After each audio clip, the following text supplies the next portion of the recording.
everyone, it's Jack from Cultaholic.com and it's my favourite time of the week. That's right, it's time for Wrestlers of the Week. Did you all have a good weekend last weekend? Did you have a good St. Patrick's Day? And did you enjoy all the subsequent wrestling that's happened from last Friday to this one? Well, I did, and there was a lot of good stuff. This is a stacked week of Wrestlers of the Week action. So let's waste no further time and let's take a look at who's gaining those points, who's hoovering them up, who's doing well in wrestling. As always, we have a lot of honourable mentions to get through. First of all, I'm going to mention two names that I think a lot of people are going to be annoyed and disappointed on the actual list itself. Jay Lethal and Matt Taven, who wrestled for 1 hour at the Ring of Honor anniversary show. It wasn't announced as like a long match particularly. There was no implication that it was going to be. It just happened in the middle of the show. Taven called out Jay Lethal. He accepted the challenge. They wrestled for an hour and then, you know, the match got called off because the time limit had expired. But right, I watched it, and even though it was excellent in parts, and it was excellent in parts, it really dragged as well in parts. Maybe that's because I watched it after the fact and because I sort of knew that it was already going to go an hour. Maybe if I'd gone in fresh, they'd be gaining some points this week, but I just couldn't do it, and I'm so sorry. It was really good in parts, and I still would recommend it, but just be wary. Stick the kettle on, sit with a cup of tea, enjoy it. Next up, let's head to Scrapomania, where I've got to mention Session Moth Martina and Meiko Satomura, who had a wonderful match. Also, Satomura had a really good match against Mark Davis at Fight Club Pro, but at the time of recording, that show hasn't become available on demand, so I've not watched it, but I've heard very, very good things about that match. Very bloody things as well. Yoshihashi and Ishii had a really good match in the New Japan Cup. Yoshihashi bringing out a more aggressive side than we're used to. Really good stuff. Kazuchika Okada and Hiroshi Tanahashi didn't quite break into the top 10, but they both had excellent performances too. Aerostar had a good performance over in Mexico. PCO and Brody King back to Ring of Honor. They are the new Ring of Honor World Tag Team Champions. And Tony Nese and Cedric Alexander, a wonderful match on 205 Live. Now, let's get to the top 10. Number 10 this week is a man known as Adam Cole, baby, from NXT, of course. There was such a fun match on NXT. Maybe the funnest match of the year so far. I'm not going to say the best match of the year so far, but it was so much fun. High-paced, 5 of the best wrestlers in the world just going at it, throwing everything they had at each other. So in the match we had Adam Cole, who eventually won. We had Velveteen Dream, Aleister Black, Ricochet, and Matt Riddle as well. And it was just really well done. They all didn't really let up the pace at any point, apart from one moment where all 5 men were down in the ring. That worked really well. But Cole in particular gets on the list because his performance was excellent. It's always hard when there's a really good match with loads of guys in it to put any of them on Wrestlers of the Week because they've all had a little bit of sort of influence in making the match a great one, whereas in a big singles match, both guys probably deserve points, if you see what I mean. Even with that in mind, it's hard to deny the fact that Adam Cole was a standout in this match and really helped escalate things and really got his character across and really reminded us all of how ruthless and how smarmy he can be, from his entrance all the way through to the excellent finish where he blindsided Ricochet with the last call, the running knee from behind, and pinned him while screaming in the referee's face, "Count it, count it," because he was so desperate to get that shot at Johnny Gargano at TakeOver New York. Wonderful stuff. Adam Cole, wish I could give him more points, but once again, a lot of guys in that match, and it was like they all kind of shared the load. But he gets 1 point, and it's richly deserved. Get the pitchforks out, get the torches, and storm my house and murder me in my sleep, because it's time to talk about number 9 on this week's list. William Osprey. Obviously, Osprey won last year's Wrestlers of the Week, the entire series, and I think I'm going to probably get murdered if he does indeed win again this year. But this year, it seems like he hasn't quite raced away to the extent that he had sort of started to do alongside Zack Sabre Jr. last year, so it's going to be a much closer run thing. Why is he on Wrestlers of the Week this week? Well, he had that wonderful match against Kazuchika Okada. I thought Okada maybe wasn't quite as slick as usual, still one of the best in the world, obviously, but Osprey was really on his game. It was hampered a little bit by the fact that the crowd weren't reacting as much as they probably should have been to Okada versus Osprey, but at the same time, it was still very, very good stuff. Especially the bit where Okada launched Osprey over the barricade. He jumped, landed on his feet, springboard back in. What's what you want from Okada versus Osprey. Again, maybe not as good as it could have been just because of the predictable nature of the finish. Everyone knew that Okada was going to win pretty much going into this. And while Osprey still looked good in defeat, and Okada gave him a nice, like, well done, mate, gave him a little hug because they're stablemates after the match, I didn't bite too hard on any of the near falls, let's just say that. But still a wonderful performance. Now moving on to number 8, and a terrifying man, and someone who hasn't actually made as much of an impression on this year's Wrestlers of the Week as he did last year.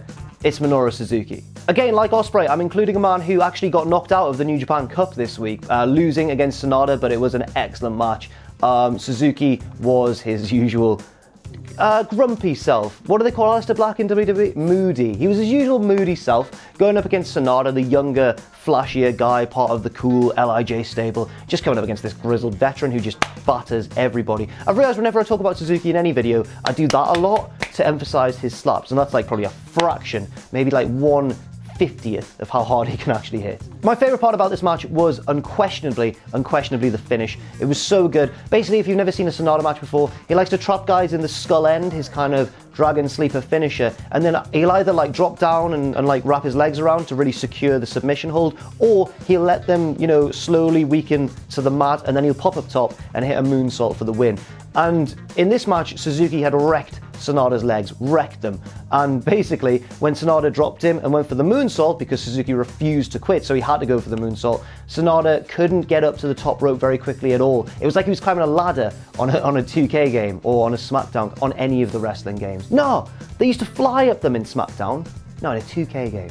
Still good games though. Sanada did make it eventually up to the top rope, and you could see Suzuki on the canvas trying to do basically the same thing, trying to struggle to his feet, trying to get out of the way, but he just couldn't do it because he'd been so worn down by the skull end. Really inventive finish, and when Sanada hit the moonsault, there was a genuine question of whether Suzuki was going to roll out the way or not. He didn't, he's out of the tournament, but it was a great showing from a man who's frankly too old to be having matches of this quality. Now let's go to All Japan. Admittedly, I'm not an expert on All Japan by any means, but there was an excellent match this week, and it was a title match for the Triple Crown Championship, and the challenger really made a name for himself, and he is Naoya Nomura. Naoya, it's him, it's that lad there.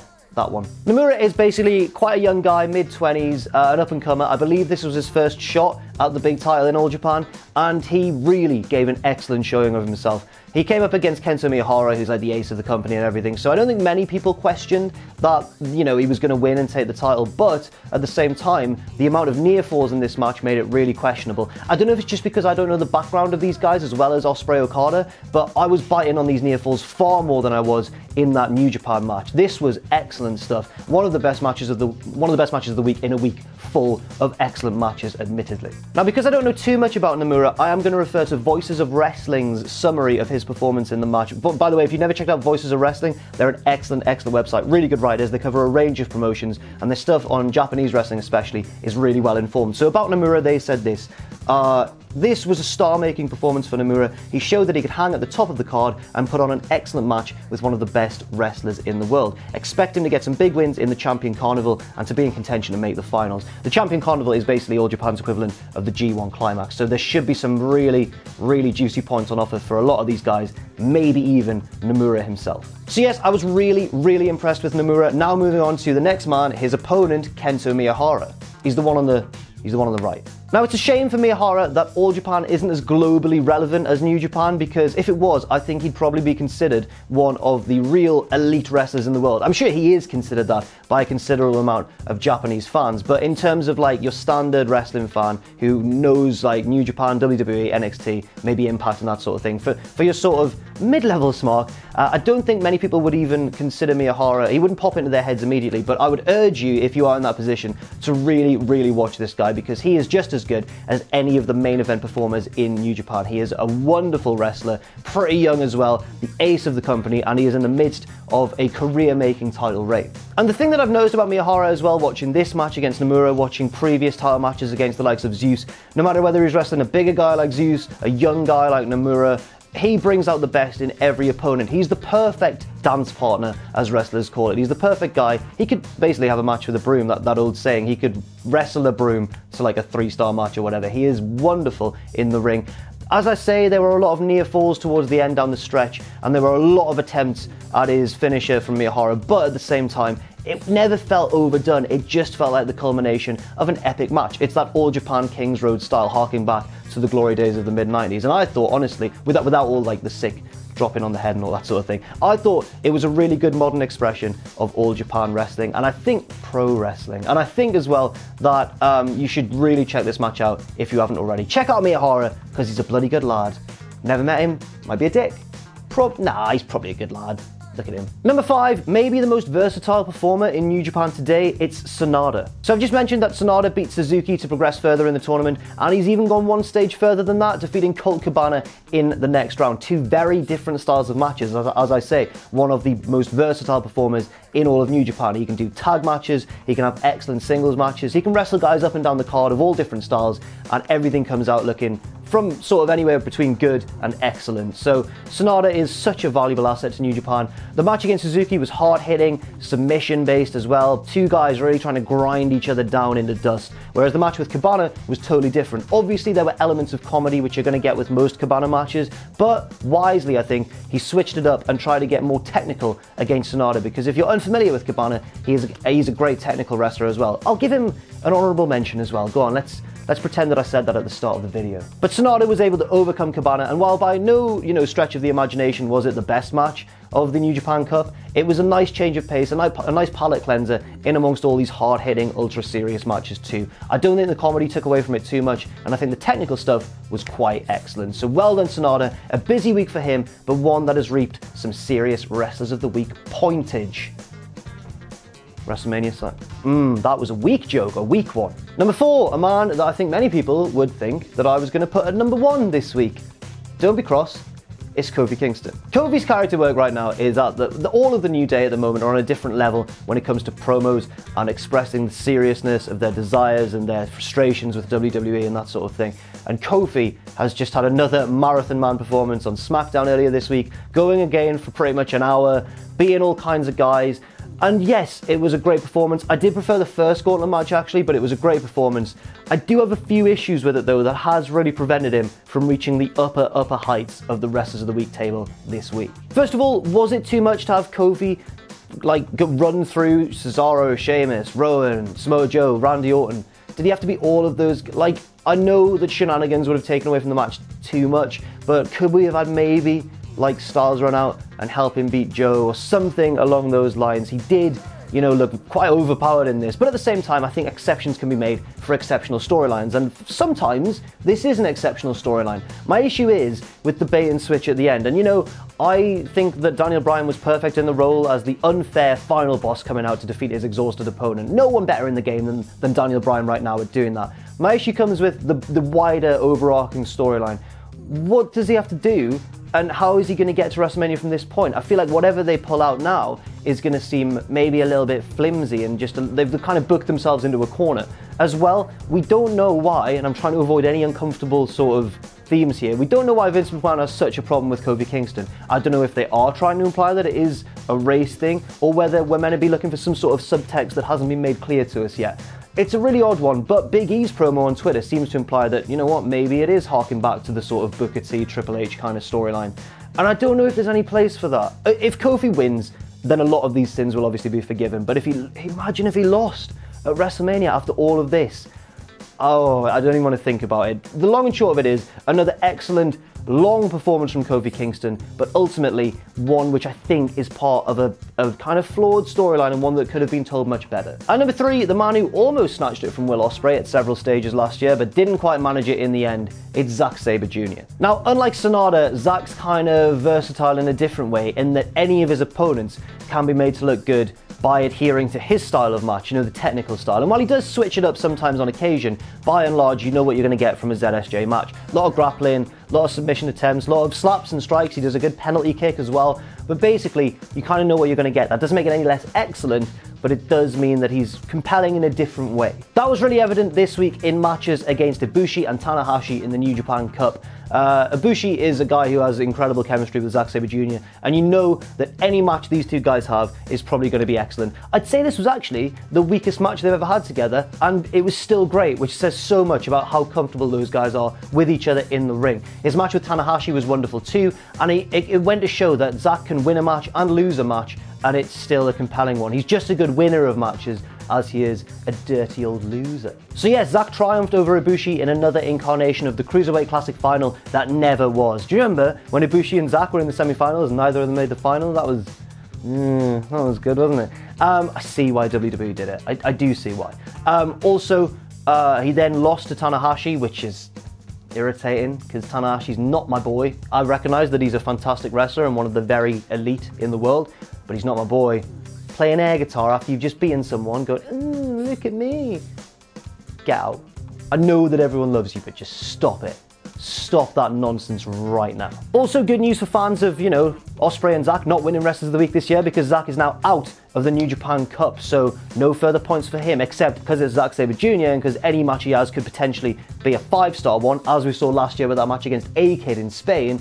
Yeah, you could just rake in 10 points next week. You never know with Zack, that's the thing. You never ever know. Number 2, Walter. Now, let's talk about OTT, because for a while now, Walter has been the disrespectful OTT champion, kicking the belt down to the ring in very Tetsuya Naito fashion, disrespecting the crowd, disrespecting the belt, looking for all the world like he'd rather be doing anything else than wrestling in OTT. Not in a bad way, because he still puts on incredible matches for that promotion. This was the culmination of a long storyline, going back to even, I guess, the moment he took the title from Jordan Devlin quite a few months ago now. Walter came into this main event as like the modern day Andre the Giant, hulking, imposing, full of unspoken charisma, and just looking like a total guy you don't want to mess with. It was simple storytelling, but sometimes that's all you need to make for an excellent match and an excellent moment as well. To be honest, when I was first introduced to Walter, he was a babyface in one of the old Super Strong Style 16 tournaments for Progress, and he was kind of an unfamiliar face to many fans coming in, and I was like, oh, this big babyface, that's so cool. It's kind of an old school thing where the big guy isn't the heel, he's the babyface. It just made me totally forget that he could also be maybe one of the best heels in the world today. He's so good at being a dick, it's unreal. Not just because he hits really hard and stuff, but just for his general sort of disdain that he has for his opponents and stuff. Also, this match was wonderful, I'll talk about it more in a sec, but as well, he's just been confirmed as Pete Dunne's opponent for the UK Championship at TakeOver New York. I think that's where it's going to take place. That could steal the show. That could be a match of the year. That could honestly steal the show as well at WrestleMania weekend for any match in any promotion. Cannot wait. Walter's on a roll, 9 points to him. Now let's move on to number 1. Number 1, as you may have guessed by now, is Walter's opponent this past weekend, Jordan Devlin. Now Devlin has been putting on great matches all the time, and I do feel bad because often he seems to have a wonderful match during a week of Wrestlers of the Week where there's been another amazing performance from somebody, but honestly, I could not deny him this week. The full 10 points does go to Jordan Devlin, the import killer, or when he's outside of Ireland, the killer import. Do you see what they've done? Do you see? All jokes aside, was there anyone else? How appropriate that an Irishman, the embodiment of Irish wrestling right now, is Wrestler of the week after St. Patrick's Day. It makes so much sense, and it was on St. Patrick's Day weekend that he defeated Walter in an amazing match, arguably a 5-star one potentially, to win back the OTT Championship. And I'm sure you may have seen it now on Twitter, it's been doing the rounds, that little clip of the final pinfall where it sounds like, oh, I can't even describe the pop. One of the most amazing reactions I think I've ever seen. I'm so sad I wasn't there to experience it, but it just was phenomenal. As I say, the match itself was also amazing, and I'm worried that it's actually going to, you know, risk being overshadowed by the commotion at the end and just how loud everybody was. But at the same time, I'll check it out. Find OTT's on-demand thing and just watch it, because by the end of the year, I reckon we could still be talking about this as a match of the year contender. It was not just for the quality of the wrestling, but for the moment. Oh, the moment, it's indescribable. You need to find it. So that's it for this week. Now let's take a look at the old league table. It's getting quite tight at the top, steady.